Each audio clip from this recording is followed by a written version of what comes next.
Now, I started practicing law on Bay Street at a large national firm where I handled corporate litigation. I was destined to be a securities lawyer, a securities litigation lawyer. That's what I thought I was going to be.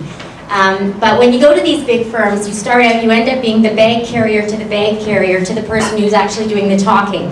And so what you really wanted to do is get primary carriage of a file. If I could only get primary carriage of a file, everything would be great. I'd be on my way.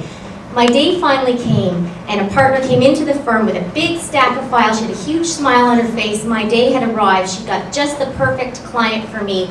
I was going to be in charge of denying people's mortgage life insurance claims. And so my job was to tell the widows that their now dead husbands had committed fraud and that their houses were going to be taken. And this was a plum assignment. All of the associates were desperate to get it. And I didn't really have a mortgage at that point, so I didn't necessarily get the full implication of what I was being asked to do.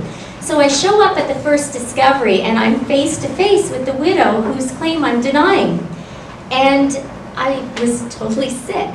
And it became clear to me that I really, really needed to be on the other side of the table, representing that lady and not the bank. But it took me a while to get there, because to tell you the truth, personal injury isn't the most glamorous kind of law. You want to be a constitutional lawyer, a corporate lawyer. You know, let's face it, some people have been known to make fun of personal injury lawyers, and you know, there's the ambulance chaser jokes, and I was just not prepared to go there.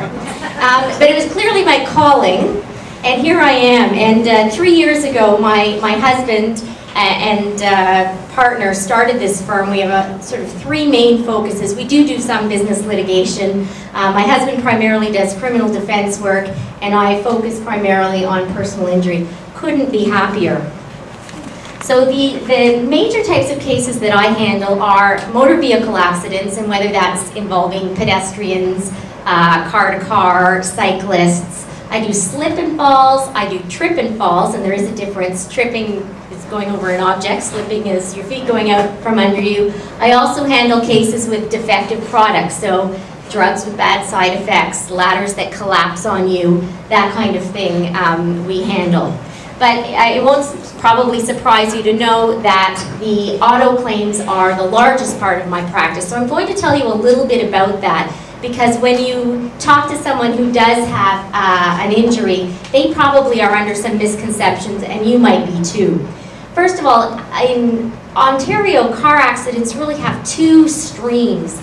There's what we know as the no-fault benefits, the accident benefits that anybody's entitled to, provided they're driving with valid insurance and aren't charged with certain offenses. So even if you're at fault, you're entitled to quite a few benefits, an income replacement, housekeeping, medical rehab benefits, without suing anybody. So you're entitled to those. But it's very important that you have, you know, if your injuries are at all serious, that you have someone tell you what you're entitled to other than the person who's doling it out. Because the adjusters, lots of adjusters are excellent, but not all of them are. And people are often misinformed about their entitlements, or not told about all of the entitlements. And there are some that are not obvious. If you're not told, you wouldn't know.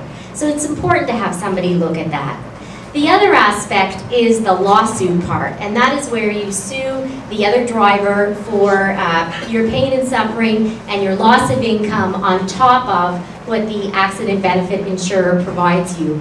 And those claims can be very big. In Ontario, the maximum you can get for pain and suffering is a little over $300,000. That's basically your quadriplegic, paraplegic, brain-injured person.